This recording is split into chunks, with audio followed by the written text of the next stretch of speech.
बहुत स्वागत है दोस्तों आपका एक नए वीडियो में। जीआईसी लेक्चरर सीरीज में आपका स्वागत है। आज हम लोग एक ऐसे व्यक्ति की बात करेंगे जो बिल्कुल हारा हुआ था अमेरिका में, लेकिन भारत में आके इसने ऐसे काम किए जो आज भी लोग उसको याद करते हैं उसके कामों के लिए। अब हम इसी की बात करेंगे, लॉर्ड कॉर्नवालिस की। कल वॉरेन हेस्टिंग की बात कर ली थी, क्लाइव कंप्लीट हो गए थे। आज कॉर्नवालिस की बात करेंगे दोस्तों। ये काफी इम्पोर्टेंट हैं हमारे लिए और इनके कुछ कामों को हम लोग शुरुआत से देखेंगे। शुरू करते हैं इनको। दोस्तों, कॉर्नवालिस की जब भी बात आती है तो दो चीज ये आती है कि भाई ये तो गवर्नर जनरल थे, ठीक है, लेकिन ये किसके लिए जाने जाते हैं? प्रमुख रूप से जाने जाते हैं ये स्थायी बंदोबस्त के लिए। ये कब कब आए, यानी इनका कार्यकाल कब से कब तक था? तो दोस्तों, कार्यकाल की बात करोगे तो पहला कार्यकाल जब होता है 1786 से 93 के बीच में होता है। वहीं दूसरा कार्यकाल होता है 1805 में। थोड़े समय के लिए आते हैं और गाजीपुर में इनकी मृत्यु हो जाती है। वहीं पे उनका मकबरा आज भी बना हुआ है, ठीक है। इनके परिचय की बात हो करें तो ये मार्कविस थे। जैसे हायरार्की यानी पद सोपानिक जो संरचना होती है, जन्मजात होता था वहां पे। पहले सम्राट होता था, फिर ड्यूक होता था, फिर मार्क्विस होता था, फिर बेरन होता था, फिर अर्ल होता था, फिर विस्काउंट होता था, फिर जाके जनता होती थी। इतने अधिकारी होते थे इनके जनता के ऊपर। तो ये जो कॉर्नवालिस था वो मार्क्विस था। मार्क्विस कहाँ आता है? यहाँ पे। और दो बार भारत का जो बंगाल का गवर्नर जनरल भी बना था, हमने बात कर ली। अब जब ये आता है भारत तो दो चीजें होती हैं। एक पहली चीज ये होती है कि वर्ष वर्ष 1786 ईस्वी में, 1786 में एक संशोधनात्मक अधिनियम आता है। संशोधन होता है अधिनियम लाकर, और इसमें ये होता है कि भाई अब कॉर्नवालिस को गवर्नर जनरल के साथ साथ सेनापति की शक्तियां दी जाएंगी। सेनापति की शक्तियां दोनों दी जाएंगी। सेनापति का भी सर्वोच्च होगा, गवर्नर जनरल तो होगा ही। भारत आने से पूर्व, जैसे कि हमने बात कर ली कि अमेरिका में था, स्वतंत्रता संग्राम में भाग लिया था, निर्णायक युद्ध में वाशिंगटन में पराजित हो गया था। और ये हार की जीतने वाले को ही बाजीगर कहते हैं, इनको कह सकते हैं हम, क्योंकि ये भारत आए तो इन काफी अच्छे काम किए थे। उन कामों को ही हम लोग बात करेंगे। पहली बात यह है कि भ्रष्टाचार को दूर करने का प्रयास किया। तो उसके लिए क्या किया कॉर्नवालिस ने? भ्रष्टाचार को दूर करने के लिए कर्मचारियों की जो संख्या थी उसको कम कर दी और वेतन बढ़ा दिए। वेतन के नाते ही तो भ्रष्टाचार होता है। तब पेंशन का प्रावधान भी जोड़ दिया। तो इनका मानना ये था कि भाई भारतीय जो थे, जितने भारतीय हैं वो सभी भ्रष्ट हैं। इसी कारण से उन्होंने अपने प्रशासन में आंगलीकरण की नीति अपनाई। इसका मतलब ये था कि जो उच्च पद थे उन पे केवल अंग्रेजों की ही नियुक्ति होगी, यानी यूरोपियंस की नियुक्ति हो जाएगी, होगी, अंग्रेजों की नहीं, भारतीयों की नहीं होगी। और एक काम इन्होंने इसके लिए और किया कि जो जिले थे, 35 जिले थे, उनको घटाकर 21 जिले कर दिए और प्रत्येक जिले पर एक कलेक्टर नियुक्त कर दिए। और कलेक्टर की सैलरी क्या दी है उन्होंने? 1500 रुपए प्रति माह, ठीक है, प्रति माह दिया। और 1% पूरे जिले का जो रेवेन्यू राजस्व था उसका कमीशन भी दे दिया, ताकि ये भ्रष्टाचार ना करे। तो पैसा रहेगा तो नहीं करेगा भाई। नियुक्ति व सेवानिवृत्ति के समय इससे आय और व्यय का, सॉरी, आय का ब्यौरा लिया जाता था कि भाई कितना आपकी बनी, आय कितना हुआ। लेकिन ये सिर्फ सेवानिवृत्ति के समय कलेक्टरों से लिया जाता था। अब दूसरी बात आती है, दूसरा काम इन्होंने राजस्व और प्रशासनिक सुधार में किया। ये पढ़ लेते हैं, तब इसमें सारी चीजें देख लेंगे। राजस्व प्रशासनिक सुधार में किया कि जैसे 1790 में इन्होंने ठेका प्रणाली, ठेका प्रणाली क्या थी? सॉरी, ठेका प्रणाली। दोस्तों, ठेका प्रणाली ये थी जिसको इजारेदारी प्रणाली बोलते हैं, इजारेदारी। और वही 1793 में आते आते इन्होंने राजस्व वसूली की अस्थाई प्रणाली, अस्थाई बंदोबस्त जिसको बोलते हैं, तो अस्थायी बंदोबस्त लागू किया था कब? 1793 में। और इन्होंने प्रांतों को राजस्व इकाइयों में बांट दिया था बहुत पहले ही, 1787 में ही, 1787 में ही। और 1774 में, 1774 में बोर्ड ऑफ ट्रेड का पुनर्गठन किया था, जिसमें बोर्ड ऑफ ट्रेड का पुनर्गठन किया था, जिसमें 11 के स्थान पर 5 सदस्य नियुक्त किए गए थे कि ठेकेदारों के स्थान पर गुमास्ता और व्यापारिक प्रतिनिधियों की नियुक्ति की जाएगी। जो ठेकेदार रहेंगे उनके स्थान पर क्या? गुमास्ता या गुमास्ता व व्यापारिक प्रतिनिधियों की नियुक्ति की जाएगी, जो कि उत्पाद को अग्रिम पेशगी देकर, जिसको ददनी प्रथा बोलते हैं, अग्रिम पेशगी देकर खरीद लेते हैं। जैसे अभी उगा नहीं है लेकिन पहले दे दिए पैसा कि लो जो भी होगा वो मुझे देना, ये ददनी प्रथा हो गई थी। आगे चलते हैं। तीसरा काम इनका था दोस्तों, तीसरे काम की बात करते हैं, न्याय और प्रशासन में सुधार। काफी इंपॉर्टेंट है और ये आता भी है सवाल कि प्रशासन में उन्होंने एक काम किया कि भाई अब योग्यता के आधार पर, प्रशासन में उन्होंने क्या किया कि अब जो योग्य होगा वही प्रशासन करेगा। तो इससे जो प्रणाली शुरू हुई वो सिविल सर्विसेज, यानी ऐसे कह सकते हैं कि नागरिक सेवा के अधिकारियों की नियुक्ति जो थी उसकी प्रणाली शुरुआत की। और इसी कारण इनको भारत में नागरिक सेवा का जन्मदाता कहा जाता है। सेवा का जन्मदाता कहा जाता है, सिविल सर्विसेज का जन्मदाता कहा जाता है। इसके साथ ही इनको पुलिस सेवा का भी जन्मदाता कहा जाता है। पुलिस सेवा का भी जन्मदाता कहा जाता है, क्यों?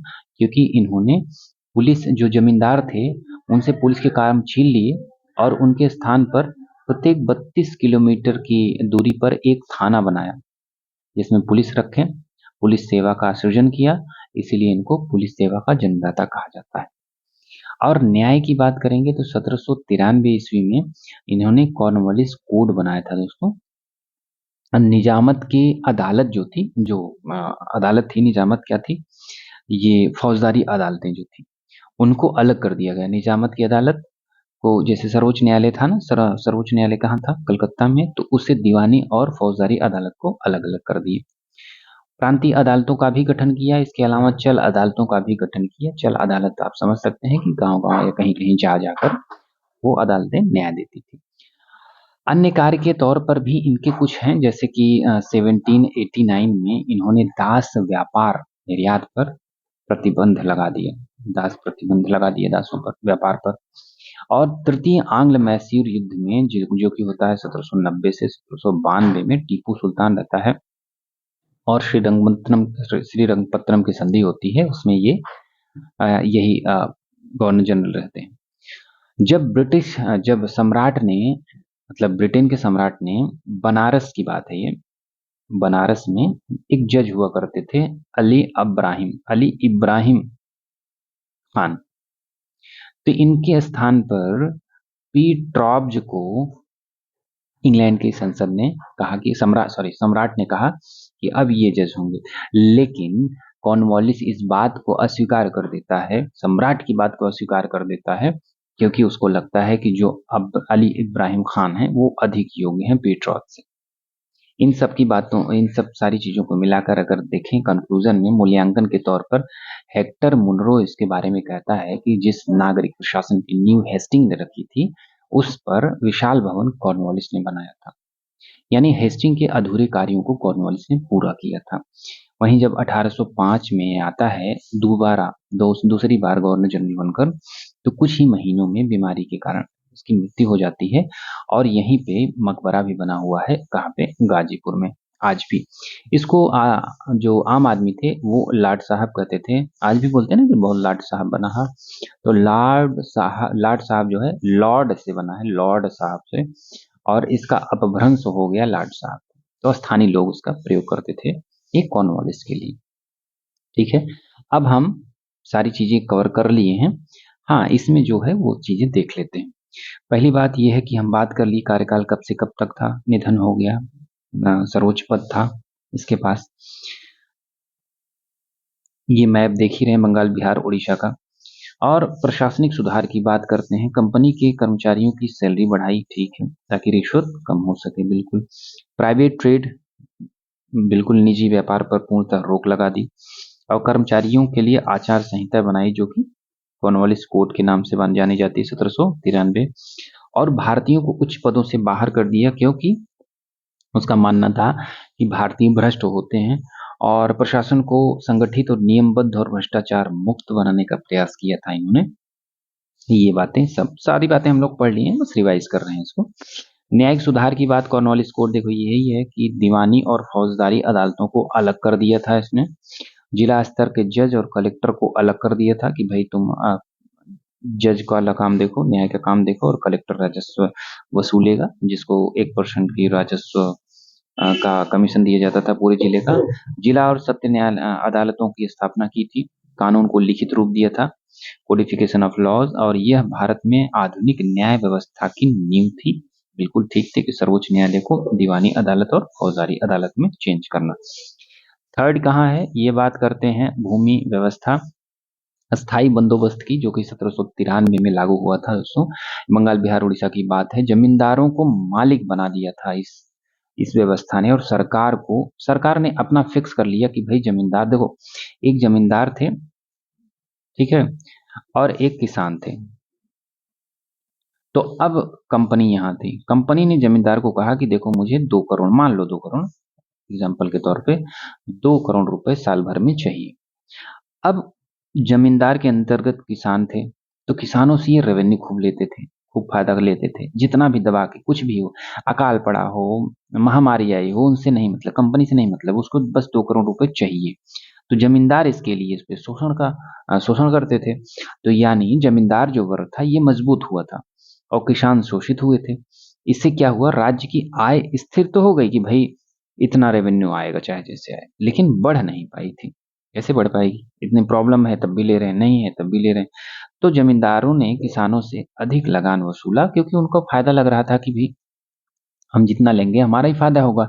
और इसके लिए उन्होंने फिक्स कर रखा था कि भाई जो कितना परसेंट, 1/11 और 10/11, तो इतना, यानी ये जमींदार लेगा और ये लेगा कौन, कंपनी को जाएगा। तो इस तरीके से ये सारी चीजें थी। और अगर इसमें देखें परिणाम के तौर पे, जमींदार का एक नया वर्ग पैदा हो जाता है दोस्तों, क्योंकि ये बहुत ही शोषित था, कि शोषण करने वाला था किसानों का। जो ब्रिटिश सरकार का वफादार तो हो गया कि ब्रिटिश सरकार को दे दो इतना, बाकी अपना अपने हिसाब से करो। कृषि और ग्रामीण व्यवस्था पर नकारात्मक प्रभाव बिल्कुल पड़ेगा ही, बड़े बुरा हाल हो गए थे उस टाइम दोस्तों, क्योंकि सकारात्मक में देखोगे, अगर नकारात्मक देखो तो लगान निर्धारण में जल्दबाजी में कंपनी को आर्थिक नुकसान तो हुआ है, लेकिन जमींदार वर्ग आर्थिक गबन करने लगे, क्योंकि उनको बहुत ज्यादा से ज्यादा फायदा लेना था। ठीक है, सकारात्मक स्थिति में अगर देखें तो हर स्थिति में कंपनी को फायदा ही होता था, क्योंकि उनकी आय फिक्स हो गई थी, प्रशासनिक व्यय बच गए थे, कि क्योंकि उनको अधिकारी लगाने पड़ते, रेवेन्यू कलेक्ट करना पड़ता। इससे ये है कि जमींदार मिल गया और उनका एक साथी मिल गया, आर्थिक योजना बनाने में आसानी हो गई, और स्वामी भक्ति शक्तिशाली जमींदारों के साथ मिला, स्वामी भक्त हो गए। इसी को सीटन कोर कहते हैं कि आर्थिक क्षति की पूर्ति राजनीतिक फायदों ने कर दी। आर्थिक क्षति की जो पूर्ति थी वो राजनीतिक फायदों ने कर दी थी, ये बात हो जाती है। हमने बात कर ली थी 1/11, यानी ये कह सकते हैं कि जो 11% था वो जमींदार लेता था, और जो 89% था वो कंपनी लेती थी, ऐसे कह सकते हैं। ठीक है, कंपनी निर्धारित जो राशि को निश्चित समय अवधि में अगर कंपनी जमा नहीं करवा पाती, मतलब जमींदार कंपनी को नहीं दे पाते हैं, तो इसके लिए जमींदारी को पूर्ण रूप से या आंशिक रूप से जब्त भी कर लिया जाता था। और जो जब्त कर लिया जाता था उसके लिए कुछ नियम भी बने थे। अगर और डीप में पढ़ेंगे इसको तो कुछ नियम भी आते हैं दोस्तों। वो नियम अगर बात करें सीरियल वाइज, तो देखो ये साल दर साल बदलते रहे हैं। जैसे कि पहला है regulation of 14th, regulation of 14th, of नहीं होगा, 1 मिनट फिर से करते हैं। हम पहले ईयर लिख लेते हैं। 1793 में यहां पे आता है दोस्तों रेगुलेशन 14 ऑफ 1793, ये एक्ट का नाम है। 1793 में आता है। इसमें ये था कि जो निर्धारित राशि है, यानी निश्चित समय अवधि में अगर नहीं दिया जमींदार ने, तो उसकी जमींदारी जब्त हो जाएगी। फिर 1794 में कुछ चेंज होता है और आता है एक सनसेट लॉ, सूर्यास्त कानून कहते हैं, सनसेट लॉ जिसको बोलते हैं, और इसको रेवेन्यू सेल लॉ भी बोलते हैं। इसका मतलब ये है कि वर्ष के अंतिम सूर्यास्त तक अगर निर्धारित राशि न दी गई जमींदारों द्वारा, तो उनकी संपत्ति को जब्त कर लिया जाएगा। अब फिर चलते हैं आगे 1799 ईस्वी में, और 1799 में एक कानून बनाते हैं जिसको बोलते हैं रेगुलेशन 7। इसके तहत क्या था, इसको हफ्ता नियम भी बोला जाता था, 7वां नियम भी बोला जाता था, हफ्ता नियम भी बोला जाता था। इसमें क्या था कि भाई लगान न देने की स्थिति में जमींदार बिना अदालती, या मान लो किसान जो है लगान नहीं दे रहे हैं, तो जमींदार बिना अदालत की अनुमति के भी जो किसान थे उनसे भूमि या पट्टा छीन सकता था। ये 1799 में है। 1812 में आता है, 1812 में रेगुलेशन 5। इसके तहत जमींदार अपनी जमीन को आगे लीज पर भी दे सकता था, और आरंभ में 10 वर्ष लीज तय की गई थी। वहीं 1819 की बात आती है, जब रेगुलेशन 7 फिर से आता है 1819 का, जिसमें लीज की अवधि स्थायी कर दी गई थी, जिसे पटनी कानून कहते हैं। और लीज पर लेने वाले जमींदारों को पटनी या भू आश्रित जो जमींदार थे, वो छोटे जमींदार थे, उनको कहा जाता था। वहीं ये बहुत सुने होंगे, 1822 में बंगाल टीनेंसी एक्ट आता है, जिसको बंगाल काश्तकारी अधिनियम भी बोलते हैं, जो कि अस्थाई बंदोबस्त था, उनकी कमियों को दूर करने हेतु अधिनियम लाया गया था।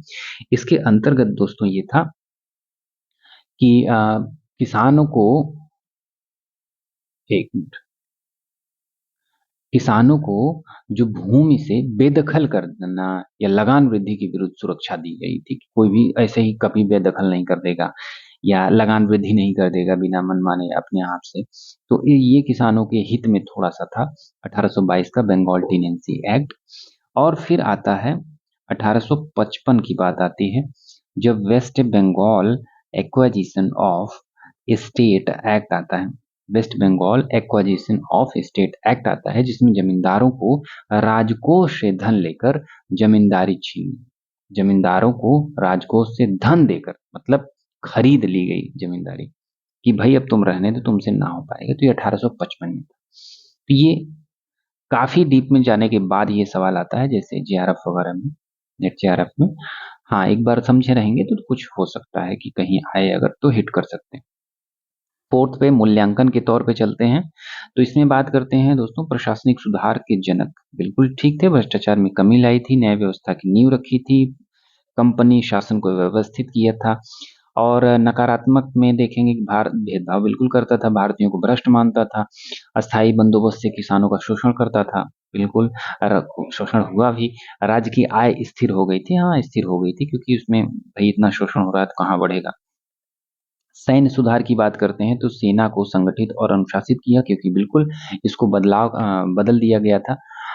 इसको पूरी शक्ति दी गई थी, सेनापति को एज ए सेनापति, और गवर्नर जनरल की शक्ति दी गई थी किसमें, 1786 के संशोधनात्मक अधिनियम के माध्यम से। और यूरोपीय अधिकारियों को वर्चस्व बढ़ा, बिल्कुल जब भारतीयों को नहीं मान रहे तो यूरोपियों को ही आगे बढ़ाएंगे।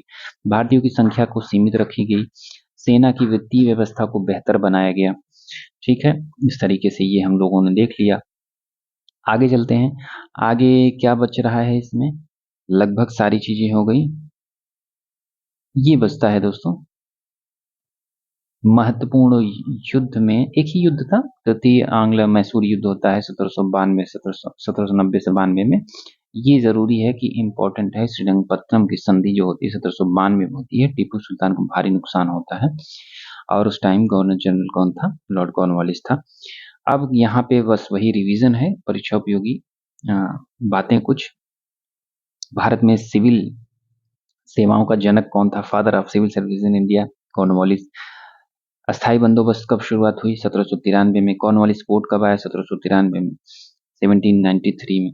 और तृतीय आंग्ल मैसूर युद्ध कब होता है? 1790 से 92 में। श्रीरंगपट्टनम की संधि कब होती है? 1792 में। और भारत में पहला गवर्नर जनरल किसने जिसने व्यापक प्रशासनिक सुधार किए थे? यही था।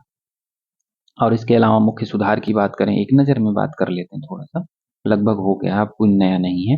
प्रशासनिक सुधार में सैलरी बढ़ाई, प्राइवेट ट्रेड पर रोक लगाया, आचार संहिता भारतीयों को कुछ पदों से बाहर किया, बिल्कुल इसका कार्यकाल ये पूरा होता है 1786 से 1793 में। न्यायिक सुधार कॉर्नवालिस कोड लाता है 1793 में, और जिसमें दीवानी फौजदारी अदालतें अलग करता है, जिला कलेक्टर अलग कानून का कोड बनाता है। भूमि व्यवस्था स्थायी बंदोबस्त जो था, जमींदारों को मालिकाना हक दे दिया, और ये 1793 में आया। और सैन्य सुधार की बात आती है, सेना का संगठन, यूरोपीय अधिकारियों को वर्चस्व होता है 1793 के दशक के महत्वपूर्ण युद्ध में। तृतीय आंग्ल मैसूर युद्ध 1792-93 में होता है। अब फाइनली समय सीमा देखेंगे। जन्म जरूरी नहीं है याद रखना। गवर्नर जनरल ठीक है, मैसूर युद्ध ठीक है, ये भी देख लिए, कॉर्नवालिस कोड, और दूसरा जो कार्यकाल था 1805 में था। सारी चीजें हमने कर ली इसमें। इससे बाहर कोई भी एग्जाम में अगर कॉर्नवालिस आ रहा है तो नहीं आएगा दोस्तों, ये पर्याप्त है, इससे अलावा कुछ भी नहीं है। हमने सारी चीजें कवर कर ली इसमें। लॉर्ड कॉर्नवालिस ने संक्षिप्त क्या लिखा है देख लेते हैं इसमें। कॉर्नवालिस ने भारत में ब्रिटिश शासन को व्यवस्थित, नियमबद्ध और सुदृढ़ बनाने की दिशा में महत्वपूर्ण कदम उठाए। उनके सुधारों ने आधुनिक प्रशासन और न्यायिक व्यवस्था की नींव रखी। हालांकि उनकी नीतियों और विशेषकर स्थायी बंदोबस्त ने किसानों के शोषण को भी बढ़ावा दिया। इस तरीके से हम लोग कंप्लीट कर लेते हैं कॉर्नवालिस को दोस्तों अच्छे तरीके से। तो हम लोगों में क्या क्या कंप्लीट कर लिए आज?